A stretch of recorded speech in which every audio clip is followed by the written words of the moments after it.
Shooting it raw? Yes. Shooting it raw.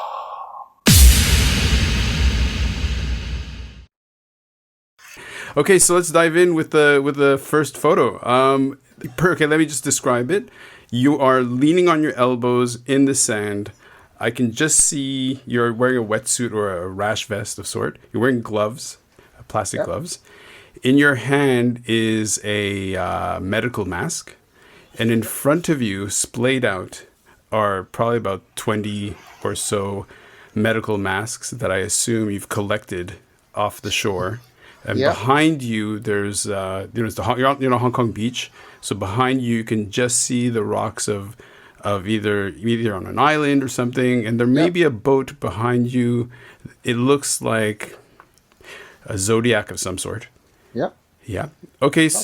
Pretty good description. So that photo was taken just yesterday. So that's why I included it. Oh, wow. Perfect. So I haven't even put it out on social media yet. So you're the first to see it. Nice. Back in February, we've been doing these research trips out to the Soko Islands on marine debris and studying microplastics and trash. And it was back in February that we suddenly started noticing all these face masks washing up. Mm-hmm. And we collected on that 100-meter stretch of beach about 70 face masks. And that's when we realized, we're going to have a big problem here. And that was obviously this was 6 weeks after, people started using masks en masse. And my colleague out there, Naomi Brennan, who also took this photo,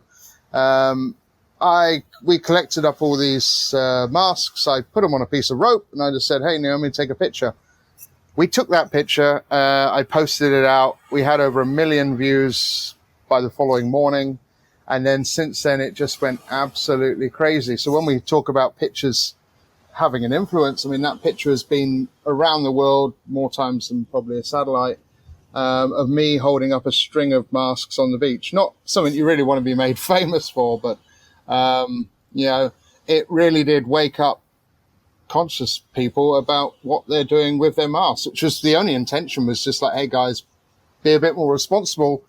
We know there is a pandemic going on. Please wear a mask, but try and wear reusable, because this is where they're all ending up. Mm-hmm. And then since then, my colleague Till, who's my partner in Oceans Asia, and his research team we've been putting together a big paper, which is about to be released. And we've calculated that roughly 1.56 billion masks will enter the marine environment this year. This year, 1.56 billion. So that's a scary amount. Yeah, that's a number to for sure scare people, because these masks are, they're is it PET plastic? Like which kind of plastic? Well, they're made of spun plastics, polypropylene and all sorts. And they just break down into smaller and smaller parts. I went out there yesterday just to comb the beach, and we had an hour because we were doing some acoustic work with the dolphins. So in 1 hour we collected 54 just on that same beach. Wow. So, that's, and this is the Sokos, which is uninhabited. Mm-hmm. Nobody goes there. That's why we use it as a research place for our plastic studies. So it's just what came in on the tide. Right. Okay. The Sokos Islands are how many islands are we talking about? So the Sokos is a small cluster of, it's about 6 islands, two larger ones. They're located at the southwest of Lantau. So they're right near the border with, the Hong Kong border with China. They're at the entrance of the Pearl River Delta. So one of the 5 big river systems of China. So, we have a lot of marine traffic going in and up and down there. But the Soko Islands are kind of unique because the only habitation they really had was from the 70s and 80s, when we had a Vietnamese prison camp out there, or refugee camp, not prison camp, sorry, but refugee camp was built out there. And that's now just the foundations left. Oh. So nobody lives there. But it is the home, and it's also the overlapping home range of the Chinese white dolphin and also the finless porpoise. So we have these 2 resident species in Hong Kong. And that in the Stokes is where they overlap, which is why we do a lot of the dolphin and finless porpoise studies out there. So it's a unique place. It's beautiful. It's my little special place for what I like to call social distancing. It's a very powerful image because your face is very neutral. You've got your sunglasses like resting on your forehead. There's a nice bright sun. You're looking at the camera. Props to Naomi for making this portrait, because from somebody listening to the audio, to your voice, and also maybe looking at the image, your face communicates this like, come on guys, what the fuck, man? Like, is this, we have to do better. And yeah. I mean, well, we have to do better in all areas. I mean, what you don't see in that picture is the rest of the beach, which is completely covered in trash, and it's almost you almost feel a bit of a hypocrite. I'm walking amongst the trash, looking for masks, you know, and yet there's just bottles and packaging and just you name it. I mean, everything you can find there. And yet that's become almost the norm, and now we're looking for something unique like the face mask. Right. But yeah, I mean, every time we go back there, you know, Naomi is a cetacean scientist, you know. Okay. But we get on the beach and we see all the trash, and it's just so soul destroying. We just look at each other and just think, oh God, what are we doing? Yeah. When I met you, it was probably 2006 or so. And it was when this crazy guy did this protest in the Shark Street, walking through along all the shark fin vendors with a shark hat. Oh, that old thing. And makeup. Yeah. Hey, don't forget and the makeup. And the makeup. And everybody, all the shark fin traders were thinking, who is this crazy guy? And I was thinking the same. Yeah. It was cool as. It was the first protest, I believe, in the shark fin streets of Hong Kong. Right, but so enough about me. Enough about me. Let's talk about you, because look, I had to get that in there, Ran. Sure. But look, like at the time, did you have your marine conservation organizations, or were you? Because I know you as a photographer, as a photojournalist. Yeah, I was doing photography full time, and I was a dive instructor as well, and obviously, you know, as a diver and a photographer and doing underwater photography, you started to sort of spiral into the conservation world, really, because you're seeing the degradation of, you know, what's going on in the environment. Yeah, you can't act. You can't unsee these things. And obviously I have a passion for sharks, and we are in the shark fin, you know, ground zero. So obviously that was drawing to it.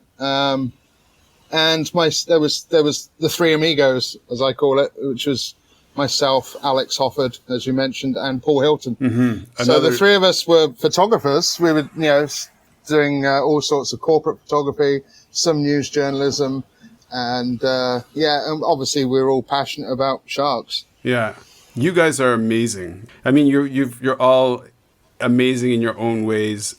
So when did you start your the proper marine organization? Well, I mean, back at that time, I just wanted to have a little platform where I could write stories and put my pictures. And I set up Oceanic Love, if you remember. And I wanted to do a clothing brand that was sort of fashion for awareness.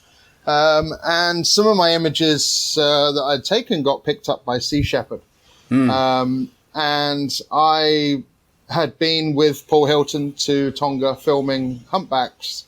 And that was the year when Japan put humpbacks onto the list of their kill list, 50 humpbacks. And that really set something afire inside me.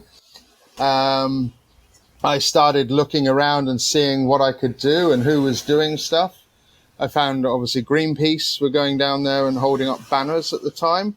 And then I saw this video of this crazy guy doing exactly what I thought we needed to do, and that was put the ships in the way and just blockade and stop by whatever means necessary that was, you know, within the realms of the law. But you know, the two main rules were nobody gets hurt and you don't break any laws. But other than that, get in the way and stop them killing the whales. And that was Sea Shepherd. And I saw a video, and then a couple of months later, it was just bizarre. They contacted me for some pictures of bluefin tuna, and then invited me to come on board as a photographer. And I went to Antarctica in 2010, and my life changed completely. I came back and I was just, this is what I want to do. Wow. And I ended up becoming the director for Sea Shepherd for Asia. So one of the global directors. And are you still with Sea Shepherd? no, so I was with Sea Shepherd until about 2.5 years ago. And through funding reasons, basically, decided to wind up some areas, to get funding and put towards the ships. So they decided to shut down Asia, which didn't make any sense to me at the time, really, because we weren't costing a lot. But, obviously, when I joined, we had 3 ships. We now have, Sea Shepherd now have 10, 11 ships. Oh, wow. And ships cost a lot of money to run. So the money needs to be, and the one thing that I did love about Sea Shepherd was the money went to the fuel tanks, basically. Amazing. Any money you donate to Sea Shepherd isn't squandered. It does go directly to the front line. And that's what really attracted me, because there's too many NGOs that just squander it on advertising and fancy offices and big salaries for the top people. And Sea Shepherd were literally doing what they said. They put the money where the mouth was and got out there. Wow. So they obviously had to cut money where they could, and direct it to the ships, which were in Mexico and Africa at the time. So does that mean you shifted your efforts? So I then, obviously I'm doing a lot of work here with, around the region, not just in Hong Kong, but I'm doing a lot of work on obviously the shark fin industry, but also on a wider scope, the illegal fishing, IUU fishing, working with different governments around the region. And then obviously I work with plastics and things like that. So I still need to carry on doing what I'm doing. And even, Sea Shepherd realized that. So I set up Oceans Asia with my colleague, Till, who was my roommate when I went to Antarctica. So we set that up, and we're basically, our tagline is intelligence-based conservation. And basically we want to look at more the sort of law enforcement, the legal sort of side of things. So our investigations are based on fact and solid evidence rather than speculation and working on empathy and making people feel sorry for the sharks or whatever. It's like, let's get them on the law, get them on something that sticks, and get prosecutions. Let me just plug that. The people I get on the podcast are all doing amazing work, and you're way up there, and I just love what you're doing. So let's plug. So it's www.oceansasia.org, right? Yep, that's right. Awesome.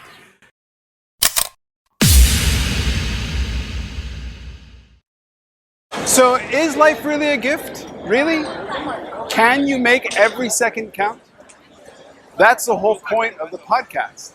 So if you like what you've seen and you're inspired, because that really is my mission, then please give it a like, subscribe, and share. Shooting it raw? Yes.